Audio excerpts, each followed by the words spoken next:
Buenas tardes, compañeros, y sobre todo buenas tardes a la maestra Laura Amalia Vega Fragoso. Yo soy el alumno Leonardo Salvador Navarrete Aguilar del grupo 607 en especialidad laboratorista químico. Hoy vengo a presentarles algunas corrientes economistas. Vamos a comenzar con el primer tema, que es el keynesianismo. El keynesianismo es una de las teorías económicas más conocidas. Su principal característica es que se apoya del intervencionismo como mejor manera para salir de una crisis. Debe su nombre al economista británico John Maynard Keynes. Keynes creía que la principal causa de la crisis es la baja demanda, derivada de las bajas expectativas de los consumidores. Propuso el intervencionismo como mecanismo para estimular la demanda y regular la economía en momentos de depresión. El keynesianismo se basa en el intervencionismo del Estado, defendiendo la política económica como la mejor herramienta para salir de una crisis económica. Su política consiste en aumentar el gasto público para estimular la demanda agregada y así aumentar la producción, la inversión y el empleo. Cabe decir que según Keynes el desempleo es uno de los principales problemas de la crisis. El siguiente tema es el mercantilismo. El mercantilismo es un sistema político y económico basado en la idea de que los países son más ricos y prósperos mientras más metales preciosos acumulen. Las ideas del mercantilismo se desarrollaron en Europa entre los siglos XVI y XVII y la primera mitad del siglo XVIII. Uno de sus pilares fundamentales fue la creencia de que los países que querían mantener una posición relevante en el contexto internacional y desarrollar su poder debían acumular riqueza como reflejo del poder. Su origen como corriente de pensamiento fue en la Edad Moderna, en el siglo XVI, en Europa, concretamente en países como Francia e Inglaterra, tras sustituir al feudalismo. Características. La acumulación de riqueza, principalmente metales preciosos, es esencial para el desarrollo económico de un país. A mayor acumulación de riqueza, mayor prosperidad y poder político. También, el Estado tiene el rol de utilizar e imponer todos los mecanismos que sean necesarios para lograr el objetivo de acumulación de riqueza, incentivando la producción local, al mismo tiempo que la protege de la competencia de productos extranjeros y externos. El siguiente tema es el neoliberalismo. El neoliberalismo es una corriente de pensamiento económica y política que surge en el siglo XX. Se basa en la defensa de un sistema capitalista. El neoliberalismo fue acuñado por primera vez en 1938 por el economista alemán Alexander Rostow. Si bien es cierto que Rostow no fue el primero en mencionar la palabra, pero sí fue el primero en definirla. Principios del neoliberalismo: la libertad absoluta, defensa de la propiedad privada, predominio pleno del mercado, individualismo, libre mercado, orden político y peso mínimo del Estado.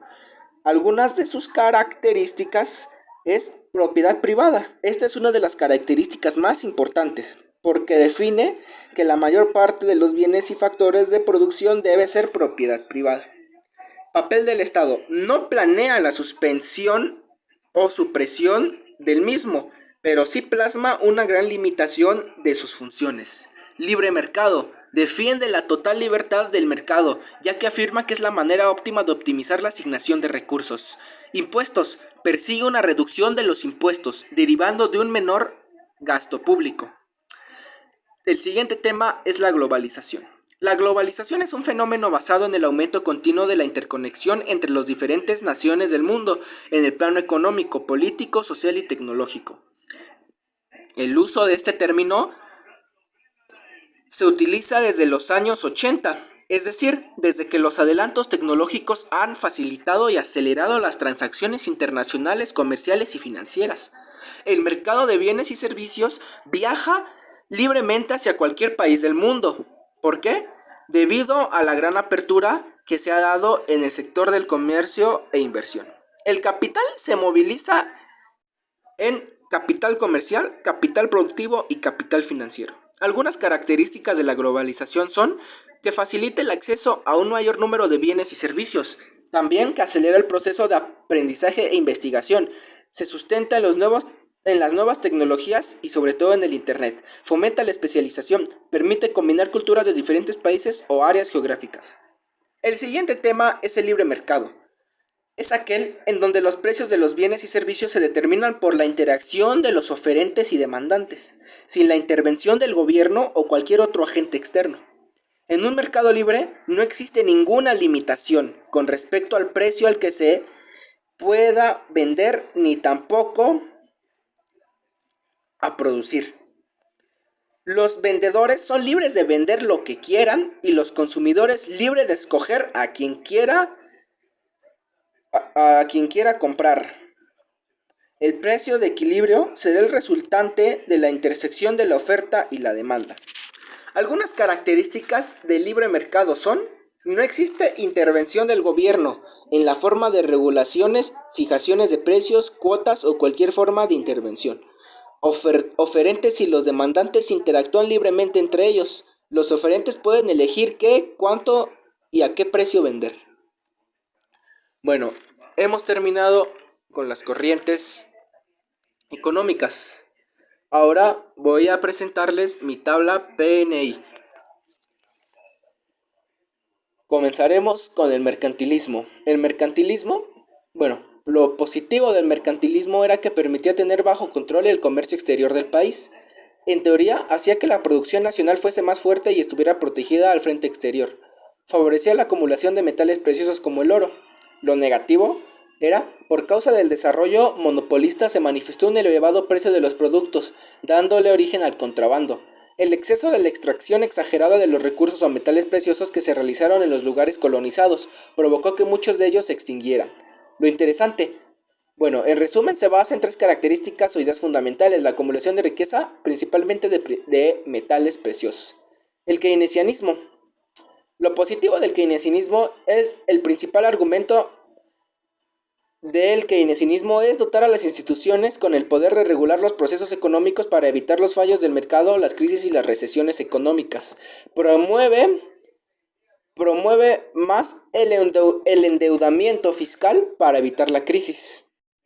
Asimismo, la propuesta de Keynes eventualmente produjo llamada socialista y siniestra por los partidarios de la escuela austríaca. Es eliminación del poder de la escasez del dinero. Lo negativo del keynesianismo era que no ofrece un modelo aceptable para la inflación, no es efectivo en la solución de problemas. Keynes no expuso sus ideas claramente. Lo interesante del keynesianismo era que, según Keynes, el ingreso total de la economía es la sumatoria de la inversión y el consumo. De acuerdo con esta premisa, la inversión depende de la iniciativa privada, mientras que el consumo de los consumidores y del gobierno. Ahora vamos con el neoliberalismo. Lo positivo del neoliberalismo es que el libre mercado promueve el comercio sin fronteras y con pocas restricciones del Estado para comercializar con los diferentes gobiernos. El libre mercado promueve el comercio sin fronteras y con pocas restricciones del Estado para comercializar con los diferentes gobiernos, ya lo dije. Otra ventaja es que el monopolio promueve que el poder sea controlado por una minoría elitista que acapara la productividad y servicios. Lo negativo del neoliberalismo es que hay ventas de empresas nacionales, hay pocos incentivos para micro, pequeñas y medianas empresas, sobre explotación de la naturaleza e incapacidad del gobierno para generar empleos. Lo interesante es que los beneficios deberían ser generales: una tasa de rentabilidad más alta del ahorro privado en los países desarrollados y una mejora del crecimiento, el empleo, los niveles de vida en los países en desarrollo.